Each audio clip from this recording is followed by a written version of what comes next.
All right, guys, welcome back to another episode of the podcast. And I thought I was not going to do this podcast because if you can tell by my voice, I sound like a mug. This is a common theme on the podcast. All right, I need to I need to speak slower because I have a theory that might be true, most likely it's not. My theory is I talk way too quickly on the podcast. That is my theory. Let me know down below if this is a correct theory or not. Also, I think that because I talk so quickly and it's just me talking for 40 straight minutes, which I don't ever do.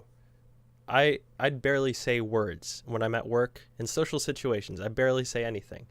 But for this podcast, I speak for 40 minutes straight. I think it strains my vocal cords. And I think that is part of the reason why I keep getting sick. I'm not actually sick, I just have a sore throat.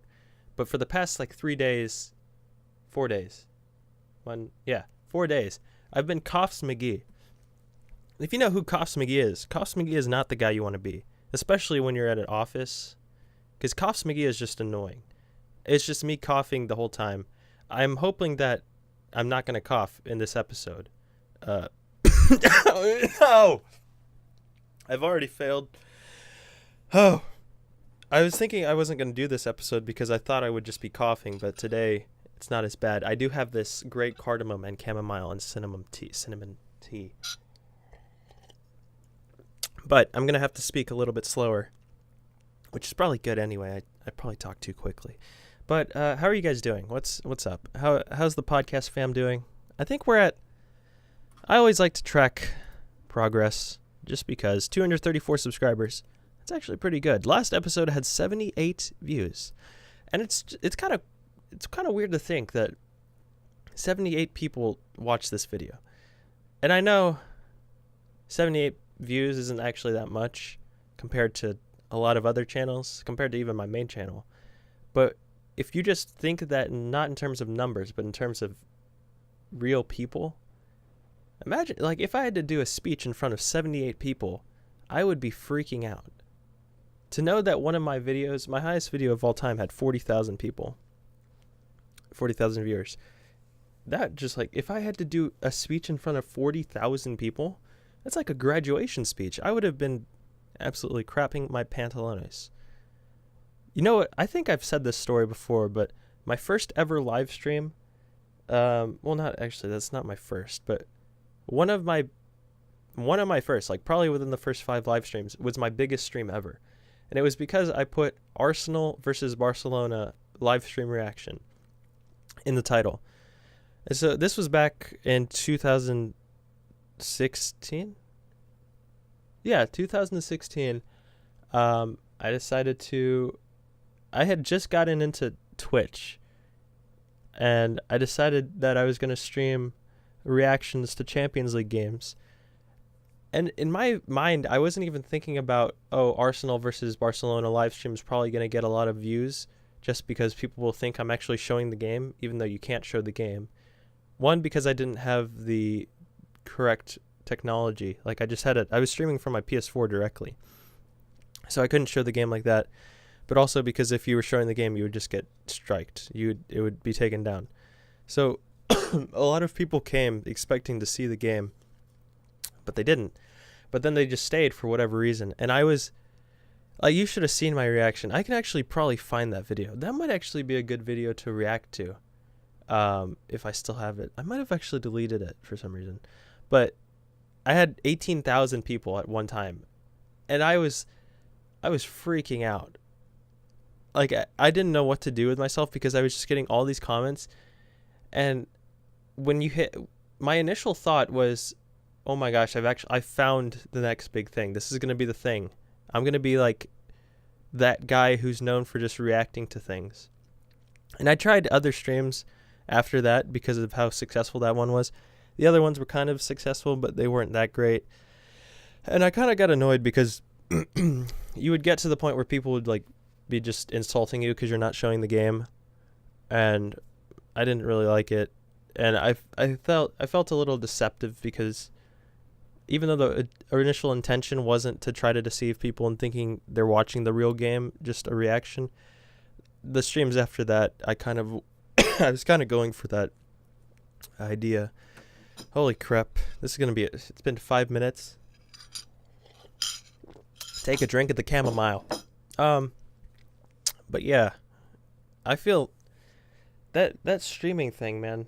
In 2016, Twitch was kind of big, but it wasn't actually anything close to what it is today. Like, Twitch is almost, I would almost say household in terms of if you're talking to like younger people. It's close to what YouTube was probably in like 2011, and YouTube was pretty big back then. And I always will look at popular streamers, their bios today, and it'll say usually they have something like started streaming on this date, and most of them started at around the same time I did or after. Usually actually after. And I just always think to myself, if I had just stuck with Twitch instead of going on YouTube, would I have been like a Twitch guy? I don't know if I would like to be a Twitch guy because, like I've mentioned before, I get really tired if I just stream for like multiple hours, and I don't enjoy it as much. Like the big thing I like about making videos is the actual edit, and I don't really like recording it as much. And if you think about streaming, that's just basically a really long recording. Like I love video games as much as the next person, but I can't play a video game for like more than 2 hours without thinking, can I go do something else now? I feel like I'm wasting my time. Like it's not like I'm wasting my time, but I feel like I'm wasting the day. And it's probably because back when I was younger, if I stayed inside for like a whole day playing video games, my parents or my brother or someone would be like, go outside, you've done nothing all day. So it's kind of ingrained in my head to think if you just play video games all day, you're not doing anything. And to a certain extent you're not, because you're just sitting in the same place. But then I could also make the same argument that I do the same thing at work, because it's a desk job, so I just sit in the same place and do everything on the computer. The thing about my job, why I probably feel like I'm doing a lot more, is because of the environment in which I'm working. And by that, I mean I actually have to drive somewhere to get to my job. Like it's a 45-minute drive to there and then back. So that's why if you've ever heard someone say they don't want to build like an office in their home, they don't want to work from home, it's because if you work in the same place where you relax, it kind of screws with your head. I'm pretty sure that's a psychological thing. Not that it screws with your head. If you look into a textbook, it's not going to say the definition of planketosis. That's what I'm going to call it. Planketosis. Screws with your head. That's not what it is. But I kind of like driving to a certain distance. 45 minutes is a little bit too long. And I would rather have it. This is impossible, but if somehow there was a way for this to exist, I would like for me to have to drive to work and it take 30 minutes, but then coming home from work takes like 5 minutes. And that makes no sense, but that would be ideal, because I need to wake up in the morning and I don't want to just wake up immediately go to work. I don't know. I need that little break where it's like a meditative state where you get ready for the day. I wonder if people actually like that. I mean, obviously they do, because I like it, and so I'm not unique. But I've always thought that it was weird that people would live so far from where they work if they had the opportunity to move closer and it wasn't like a huge financial burden. But I guess that was something I never really thought about. If you live really far from where you work, the drive there is nice.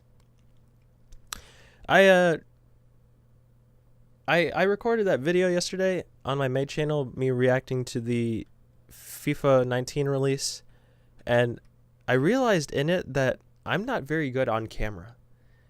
And that seems weird because I've been doing this for like 3 years or 4 years, and I've never been good at being on camera, but you would think that I would have realized it a lot sooner rather than now. But in a situation, I think it's because in a situation like this where I don't feel like there's a timer, because when I'm the one who edits the videos, so I know that I like having shorter sentences. It's easier to edit. You're less prone to making a mistake, and you can just chop it up. And if you do have a bit in the middle. Say you have parts A, B, and C. They're 3 different sentences. Part A is good. Sentence B is kind of stupid, doesn't really make sense. Sentence C is good. You can usually cut out, if you have good breaks in between the sentences, as in terms of pauses, you can cut out part B, so then it just goes A to C, and it makes a lot more sense, and it just sounds better. So in a video like that where I'm trying to have it quick and to the point, because I don't like long drawn out sentences, because I think people will lose interest, I just I freeze. It's not even like I freeze. That's actually the wrong term. I ramble. I ramble so much. And in a situation like this where I know I have to get to 40 minutes, are there 30 more minutes of me talking at least? I just feel like there's no pressure. I don't perform well under pressure. You know what I've always wanted? If you guys have ever seen the movie Office Space, in Office Space, they take the main character to see a psychologist because he's too stressed out. I haven't seen Office Space in a long time, but I'm pretty sure it's because he's too stressed out from his job. And I don't actually know if it's a psychologist or a hypnotist. I think it's a hypnotist, actually. But they hypnotize him into being in a relaxed state to try to get him out of being so concerned and being anxious all the time. But then the funny thing is, it's funny because it's a comedy, but the hypnotist, in the middle of hypnotizing him, after he hypnotizes him, so he's in this really relaxed state, the hypnotist dies of a heart attack, so he can't unhypnotize him and get him out of that state. So for the rest of the movie, he's just in this really relaxed state. He's calm. He doesn't have anxiety anymore. And he goes about his day, and it actually benefits him greatly because he's no longer worrying about all his pressure of the world and everything that seems like such a big task. He actually realizes is so minuscule and doesn't actually matter.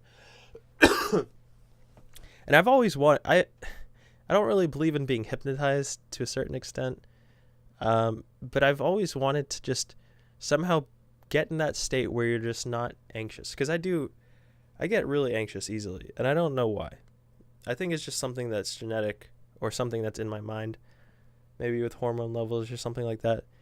And the closest I've ever come to being in that state is when I exercise and I almost, I wouldn't say pass out, but when I exercise so much in terms of just running that I'm kind of just, I've never been drunk, but it's what I imagine being drunk would feel like, where you're just kind of floating around everywhere and just nothing really matters. Your mind is just clear and you're not worrying about stuff. That is the closest, and that's the only reason why I think I need to exercise more. Because I do exercise, not every day, but on a pretty regular basis. I'm not really out of shape at this point, even though I do have a desk job. But I go into my yard and I box and I jump rope and I do pull-ups, and I'm pretty strong based off doing that. But I'm not in great cardio shape, and it's not like I need to be in good cardio shape for anything. It's not like I have a boxing match or anything like that. But I just want to get into that state, and I want to see what happens. So I've said this every week for the past 6 weeks to myself, probably even more than that.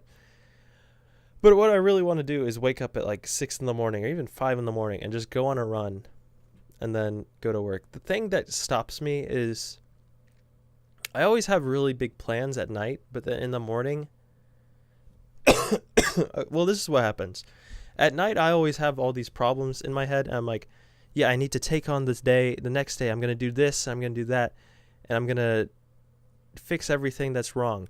But then in the morning, because at night, I get kind of depressed. And I'm like, I need to do stuff better. And then in the morning, I wake up and I'm just happy. And I don't know why. But I'm like, yeah, it's a great day. And so I don't feel like I need to worry about exercising or going on runs and stuff like that, because it's not a problem in the morning. But at night, for some reason, my mind just changes drastically. But I still think it's good to exercise in terms of cardio more, just to clear my head, maybe meditative state. But I don't know, man. We're 15 minutes in. I think we have some decent comments. I didn't actually look. Let's see. Let's start with Daniel Turner. He says, "Hi, LT. I think YouTube are charging for the KSI Logan Paul fight. I heard that too, and it's kind of bullcrap. I just like, first of all, I don't understand why boxing in general is pay-per-view. What other sport other than fighting, like boxing, MMA, is pay-per-view? None. Imagine if they made the Champions League pay-per-view. Like, why does boxing pay-per-view? When boxing was huge, pay-per-view didn't exist. And boxing has been on the decline since like the 90s, since Mike Tyson. So why are they doing that?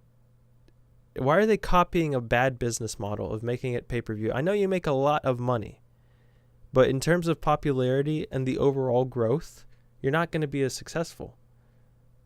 Unless it's like $1. I think it's probably going to be 15. I'm pretty sure I heard that somewhere, but why would you pay $15 to watch amateur boxing? Why would you do that? That just makes no sense. I don't know. When KSI said he was God, I thought he has become a very overinflated ego. I think they're both mugs. If YouTube charged for poor boxing fights, I think there will be more poor fight. Really think to piss off a great sport. Who even gives a monkey who wins? KSI said he wanted to turn pro. What a joke. I did hear I heard him say that in the interview. I didn't watch the whole thing. But there's nothing wrong with having ambition. Like, if you asked me, hey, LT, do you want to turn pro at soccer? I'd be like, heck yeah. Let me become pro. But is it going to happen? No. So, I mean, he's closer in terms of becoming a professional boxer than I am in terms of becoming a professional soccer player. But that's like, it's like that bar from yesterday's game where you're trying to reach the weekend league. He's like 1/50th of the way there. I mean, good luck to him. He might be naturally gifted. And he has good trainers who might be telling him, like, he actually could do something there. But I still think he's quite a ways away. KSI has a stupid laugh anyway, and both Logan Paul and KSI are false half-wits. Stay true to yourself. Great podcast. Are you bored of YouTube celebs? They get a taste of fame and turn to fart sniffers that love their own... Thanks, Daniel. I am bored of YouTube celebrities. I always harp on the same stuff on these podcasts, and sometimes I get worried that it's like it turns people off from listening to them. But I just miss the old days of YouTube when people were not celebrities, and they realized, although they had a following, like, people had a following in 2012. That's how I follow them. Like, a lot of people follow them, but they didn't act like it was a huge deal. And that's why I'm still a really big PewDiePie fan. Although he's done stuff in the past that I don't agree with, and he's kind of questionable at times, he is the biggest channel on YouTube by far. And he does not act like it whatsoever. He just acts like he just does videos in his room the same way he did like 4 years ago or 5 years ago. And I just wish people, like, I don't know, because I've never been in that position to get a lot of money, and I don't know how it changes your personality. And I like to give the benefit of the doubt and assume that people are not naturally, like, egotistical, and so I assume that money taints them in whatever way. But these people on YouTube they'll blow up. They'll get 1 million subscribers. They'll get whatever. They'll get a lot of money from it. And suddenly they're just like, yeah, man, I got the Gucci on. I got the Saint Laurent on. I got the Ciroc. And they're just name dropping brands to make them seem cooler. I don't know. It just does absolutely nothing for me. As someone who I love to watch content. Someone who just name drops a bunch of brands, I don't care. Like, I don't even know what Saint Laurent is. I think that's either alcohol or that's clothing. I don't know which one. Ciroc is clothing. No, I mean, what is Ciroc? Ciroc is alcohol. What is Saint Laurent? I have an internet in front of me. Saint Laurent. Saint Laurent is... Oh, okay. It is clothing or handbags. I was close. Whatever. Who cares? Like, why does it matter? But yeah, I don't. Like, why do people have to care about that stuff? We got a question, German Machine. Hey, LT, thanks for the great and creative content. I got a question for you to maybe answer in the next podcast. I wonder how growing up and living in the U.S. is like when you're such a big soccer enthusiast. I mean, people over there seem to only care about basketball and U.S. football. Best greetings from Germanius. Germanius? Best greetings from Germany. Denitz.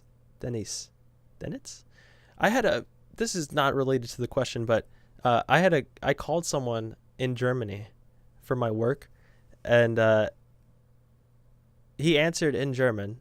So then I was like, well, I feel like it'd be kind of rude to just assume they speak English, although I know most Germans speak English. So I go, sprechen Sie Deutsch? And he goes, I go, sprechen Sie English? And he goes, ja, ein bisschen, which means, so I said, do you speak German? Do you speak English? And he says, yeah, a little bit. And then I just spoke to him in German. And my German is rusty. I haven't spoken in like 2 years. And I can still formulate sentences pretty well, but like my accent's kind of screwy. My grammar's not always correct. I forget simple words sometimes. But I was able to get my point across. He understood. And it was just really funny because I basically just had like a short conversation, very basic, in German, but he was so happy that I was able to speak his language. That's the thing I love about languages. Like, in terms of passions, I would say sports are up there, but also foreign languages is really close. Foreign languages might even be bigger than sports for me. Because if you can talk to someone in their own language, this is a Nelson Mandela quote. If you talk to them in your language, you're speaking to their head. But if you talk to them in their language, you're speaking to their heart. And the first time I heard that, I was kind of like, whatever. I mean, I don't really care about that. I just kind of want to communicate. But that, I've talked to a lot of people in their own language before. And talking to that guy over the phone and listening to his voice when I spoke in German, and like how shocked he was that some just random American guy who's not German whatsoever just spoke his language. It was so cool. I don't know. It just, that's the kind of stuff that actually matters to me. Like human connections instead of just saying brand names for bags and alcohol. That was completely unrelated, but let's answer his question. Basketball and U.S. football are big. I think in terms of biggest sports, football is still the biggest, U.S. football, American football, but basketball is really close. And to be honest, I'm not a huge football fan, American football fan anymore, because the games take so long. There's not as much action as I'd like. It's constantly just stopping. And it's just not as exciting. I'll watch big games and I'll watch like the end of games. But I used to be the kind of guy who Saturday, so if you don't know, in the United States, Friday, Saturday, and Sunday are pretty much football, American football. Friday is high school, Saturday is college, then Sunday is the professional NFL. So some people this would be their weekend, like Friday night, especially in the South where I'm from, where football is huge. Like if you go to Texas, Friday night football, Friday night lights, you watch football at Friday, on Friday at like 7. Then you wake up Saturday morning, you'll probably tailgate at like 10, depending on what time the game is. Maybe you have a college football game at 12, ends around 4. Then you go home and rest. Then Sunday, probably in the South, you like go to church. Then you come home and you watch football from like 1 till 4. Then they have Sunday night football games too. And I forgot, Monday night football is also a thing. So you basically just watch football, which I used to do that Saturday, Sunday, Monday consistently. But then it just, once I got to soccer, football, whatever you want to call it, you can watch in the same time it takes to watch one American football game, you can watch 2.5 or maybe even 3 soccer games, because it's basically 2 hours. Nah, not 3, more like 2.5. An American football game takes so long, and it's kind of just boring. I don't know. It's just not as exciting as it once was. And that's kind of a sentiment that I feel like the younger generation is getting. You still have people who really like football, but I could definitely see basketball overtaking football in the future. But talking to people about soccer, it's kind of difficult. There's very few people who know soccer, and usually they're minorities. Usually they're Hispanic, or maybe they're African, or maybe sometimes I don't really know too many Europeans, to be honest. I know like a French guy he's from Lyon. But in high school, I had my homeroom class, and I would talk to my friends about soccer in there, because you had a guy who's Hispanic. He's like half Honduran, half Mexican, I think. Yeah. Then you had a guy from Somalia. Then you had a guy from Algeria, I think. Or no, he was from Morocco. And so I'm pretty sure they were all foreign born, or like maybe their parents at the least. And we would just talk soccer, and it was kind of cool because I felt like I went to a different part of the world just to talk. But if you talk about soccer with anyone else, like I'll give you an example. I talked about soccer with people on my baseball team, and they were just Southern white boys. So they didn't really know anything about soccer, but because the World Cup was going on, they suddenly became like soccer experts. That happens in the US a lot. People will watch the World Cup and suddenly be like, yeah, I'm really big into soccer for this month, and then never watch it again. So they were like, yeah, I could watch the US team play all day. I'm like, why? The US team sucks. It's so hard to watch. They're just really bad. It's like amateur. But yeah, it's hard because you can't talk to very many people. But I mean, with the internet, it's okay. You get your fill because you just go to Reddit soccer. Pretty much everyone on that is American anyway, but just fake British.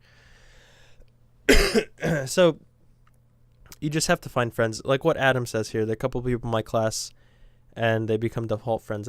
That's pretty accurate. You just find people who like it. Adam Amer. I don't know if it's Amer or Amer.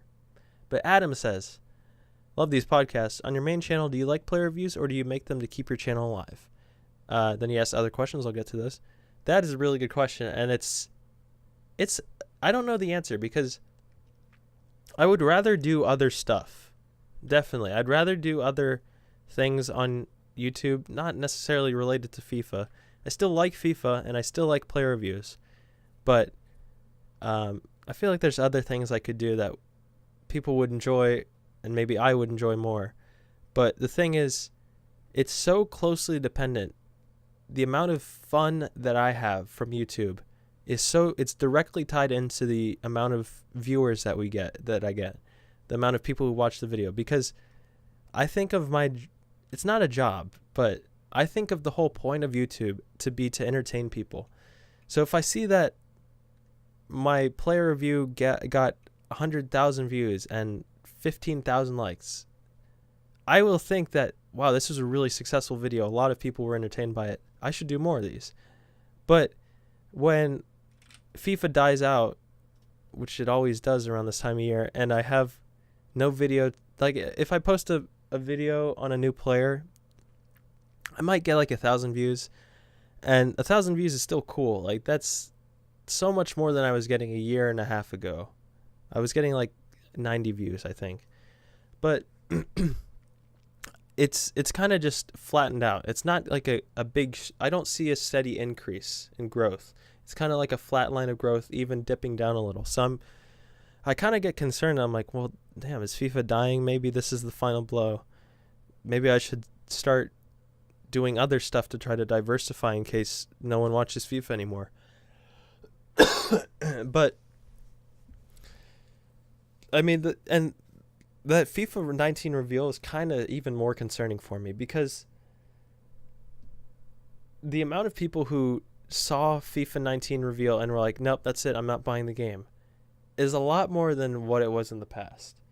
And yesterday, going into that video where I was going to watch the video, react to it, I assumed that people at the beginning of FIFA 18 really liked it, and then as you play more of it, you get tired of it, and you're like, whatever, this game's boring now. Because that's what I assume always happens. But then actually reading the posts on Reddit, I specifically found that one Reddit post from like 9 months ago, which is probably like November, or can I do quick maths? I think that was, yeah, around November, October. So the game had only been out like a month or 2.5 months, like two and a half. So not very long. And people were already complaining that the game was just not fun. And it's one thing if that happens in like June, but if it happens 2.5 months into your game, that's really concerning. So I don't know. FIFA's just kind of I think it's going to be like Call of Duty, where Call of Duty was huge. They kind of screwed up the competitive mode. They didn't really add anything for multiple years, and it died out, and other games took its place. It might be Call of Duty might be making a comeback, but they shouldn't have had to make the comeback. They should have never put themselves in that position if they had just thought to constantly improve their game and make other stuff. And that's you could even say the same thing about me, tying back into the main question, like, should I do other stuff? Like, do I make them to keep my channel alive? Yeah, but I should probably diversify in terms of a business, which isn't, but if I want to try to keep entertaining people, maybe I need to adapt in terms of videos. It's just hard because I don't know if I want to make videos that I know other people will enjoy. Like, if I became a reaction channel where I watch a video and I just kind of make fun of the people inside of it for like an easy target, like if I talk about, I don't know, Lele Pons or the Dobre brothers, those are videos that I really like to watch, but for the most part, I don't think they're that, I don't know. I wouldn't want to be known as the guy who just makes those videos to react to people and kind of make fun of them. Even though it's lighthearted and it's not like you're making serious accusations. I don't know why. I would rather do something more creative, because although these are like the main people I watch nowadays, are channels doing exactly what I just described, I don't think it takes as much effort as doing like something creative and original content, because that's not really original content in my opinion. You're just reacting to someone else's video, which is kind of easy to do. But original content would be like writing your own script and putting your own time and filming a video and editing your own story. But no one watches those because they don't have a clickbait title, because you can't really do a clickbait title unless it's something like, we found a monster, oh my gosh. But then you don't find a monster. So I don't know if YouTube is really the same platform as I was expecting it to be, because I don't think there's really room for serious work. And I don't think my videos aren't serious. My videos are just supposed to be like comedy play reviews. But if I want to do other stuff, I don't think there's room on YouTube, at least in the state it is now, to do that kind of thing. Jeez, the cough is frigging bothering me, man. There's also some other questions. Who are you rooting for, and did you enjoy this World Cup? I was rooting for Argentina because I wanted Messi to win. I like the World Cup as always, but I didn't like Fox Sports' coverage. And also, like, my favorite World Cup of all time was 2010. Like, even 2014, oh my gosh. Just thinking about the World Cup in 2014 gives me goosebumps, because